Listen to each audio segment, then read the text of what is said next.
What's up, guys? So doing a little cut right now. I've restarted the Cricut about 10 times. I've just now changed the mat, changed out the vinyl, and at this point I don't really know what else to do. Everything is updated. I'm hoping those changes fix the situation, but we're at about 27%, 30%. I'm trying to make this cut. I don't know, man. It's like, now I feel like I need to hurry up and rush order another machine over here really quick, because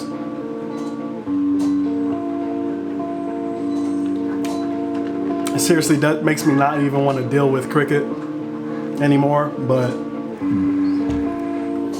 I need you guys to let me know if this is something that's normal with all desktop cutters, or or what. I just don't know.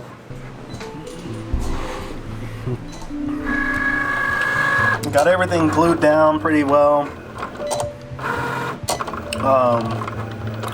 I try to identify different things that would be causing the issue, and I don't really see any issues. So hopefully, like I said, it just does its job and does it well.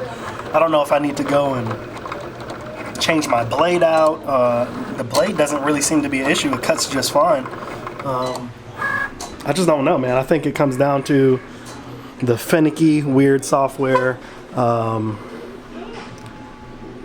Really, I think that's what it boils down to. I just think they have a bug in their software that causes malfunctions, man. So I got this other design about to cut out now.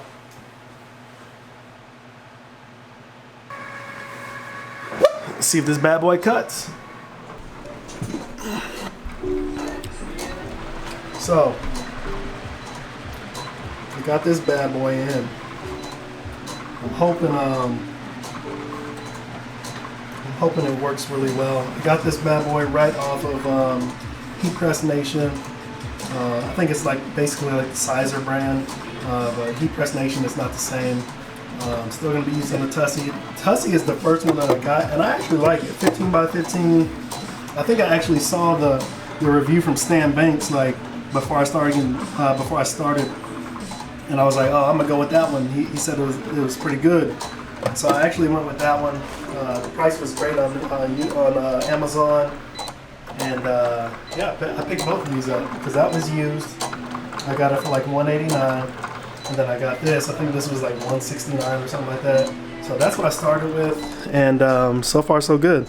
That's my PC. We call it the Dendrobium. Got the Ryzen going on in there. Ryzen is dope. Love AMD. Even when they sucked, now they're better and better than Intel. Nothing wrong with Intel though. Nothing wrong with Intel. Just expensive.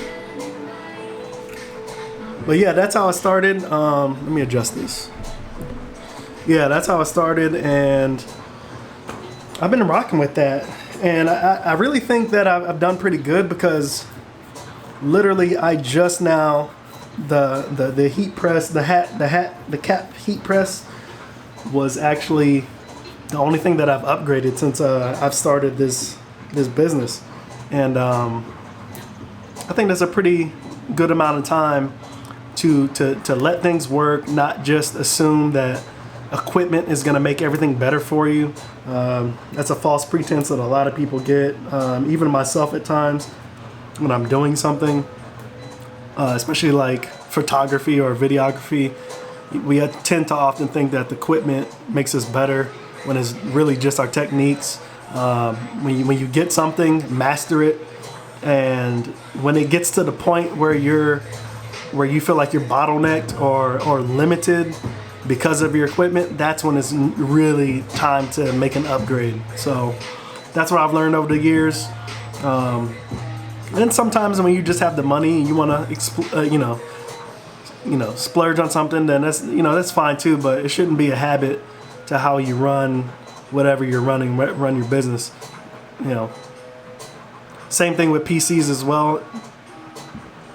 I'm a big PC guy. When I make upgrades, it's not very often.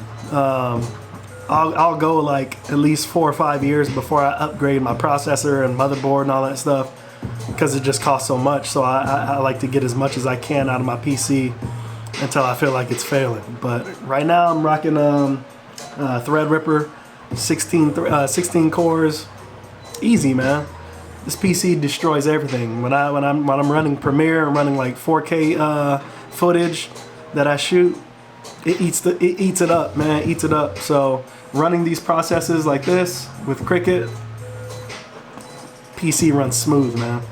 I got a web browser with like 30 tabs open, freaking Cricut software. Like, it's crazy. I can run like Adobe Illustrator, I can run Photoshop and Premiere at the same time, and this thing doesn't sweat, man.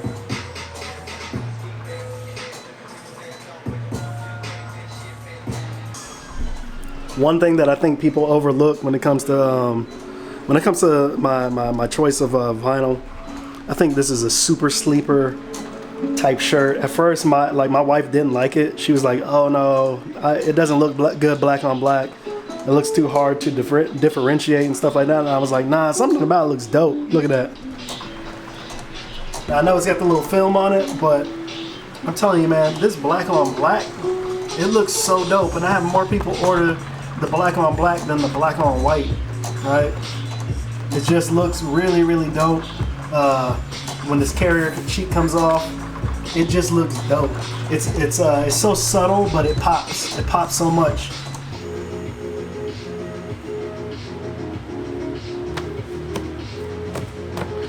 All right.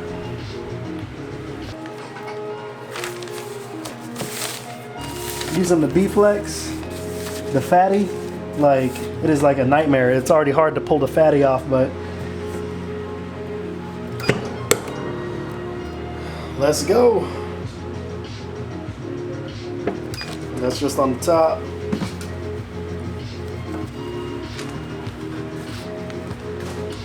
Yeah, this is a hot pill, so usually I just wait till it's not like super hot anymore. And start taking off the material.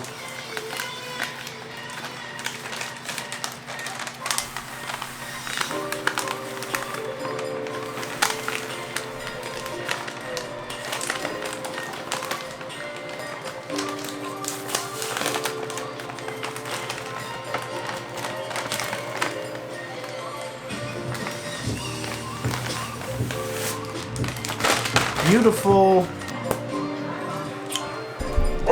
And that's how you make one of these. All right, catch you guys in the next one.